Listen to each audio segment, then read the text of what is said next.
not a unique thing with us. Nobody wants to get in the profession. So how do you get paid? Councilman, I'm giving some leeway. Yeah, I'm getting some leeway, go ahead. Please finish your thought. Finish my question, please.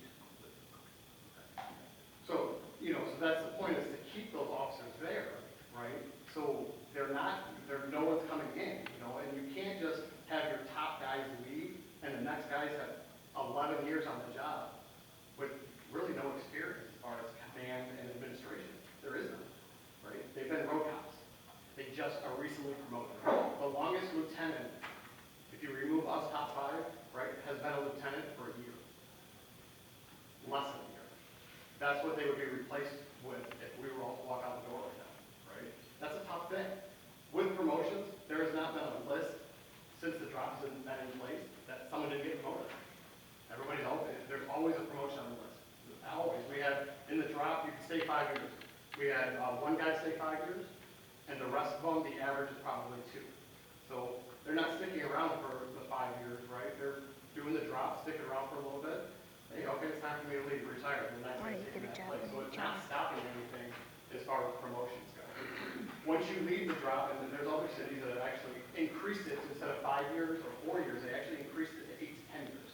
The reason why, again, is because it's not a benefit for anyone to pull their money out, right? You get hit on taxes incredibly.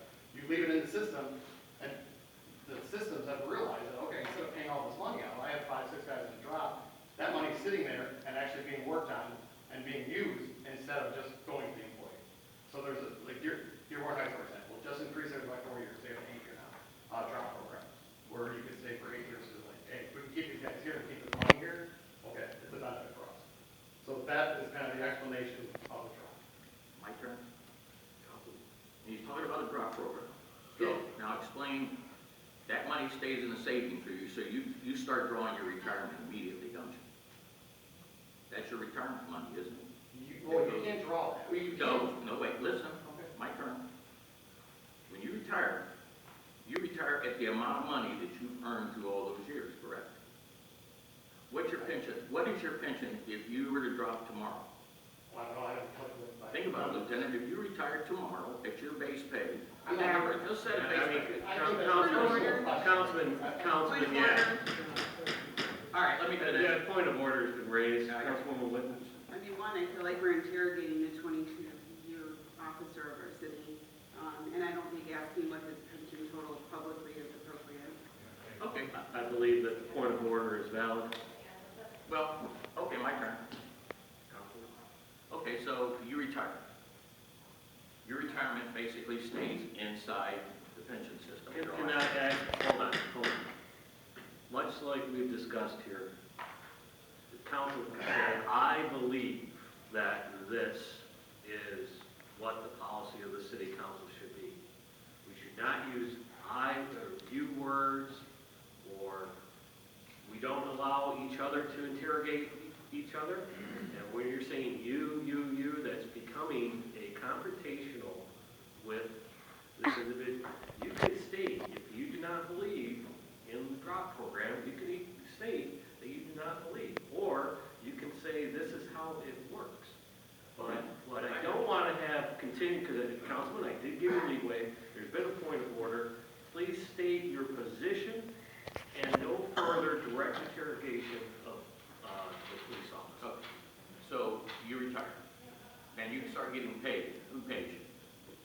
City, the pension system. You're getting paid? Again, this is not an interrogation. Okay. You are welcome to step away from. Step away. I'll put it in writing. I'll just we'll make a report of it. Councilwoman Whitten. And I think I have this correct. When you enter the drop, you continue to get paid by the city of Taylor.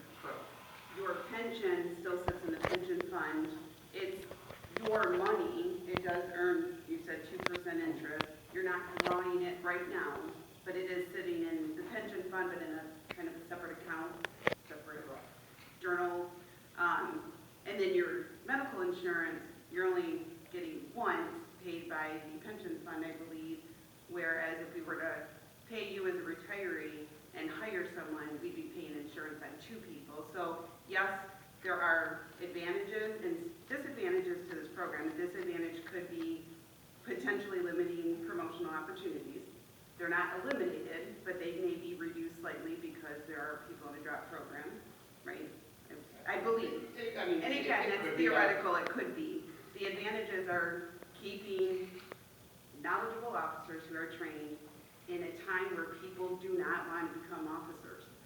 So I would encourage that we either A, go into closed session, or B, at a minimum, if we're not going to tonight, that those who voted no provide information.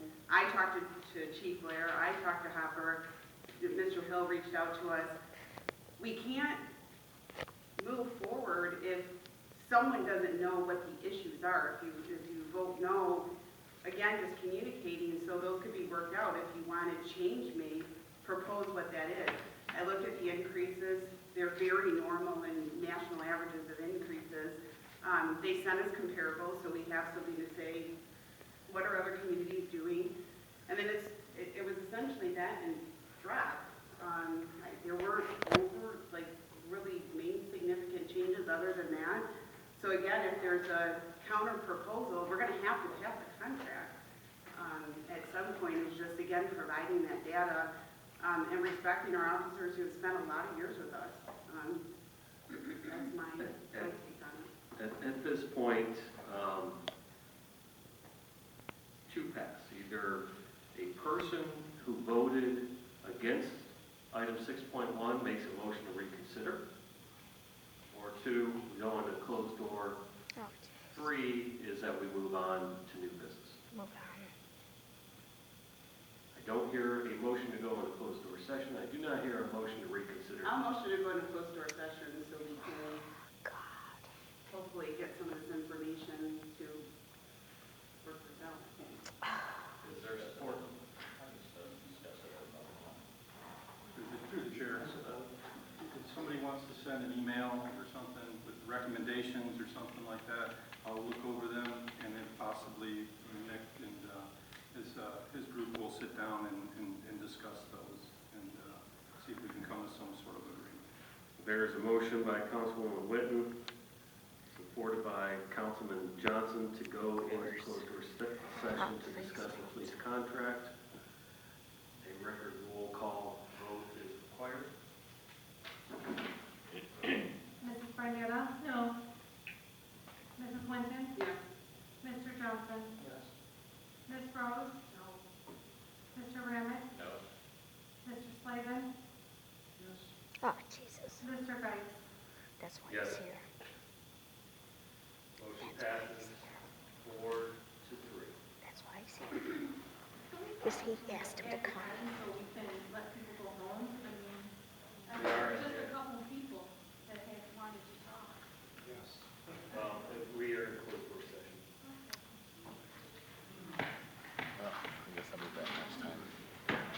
That's why he wanted Slavin here. That's why he wanted Slavin here. I hope he hears me.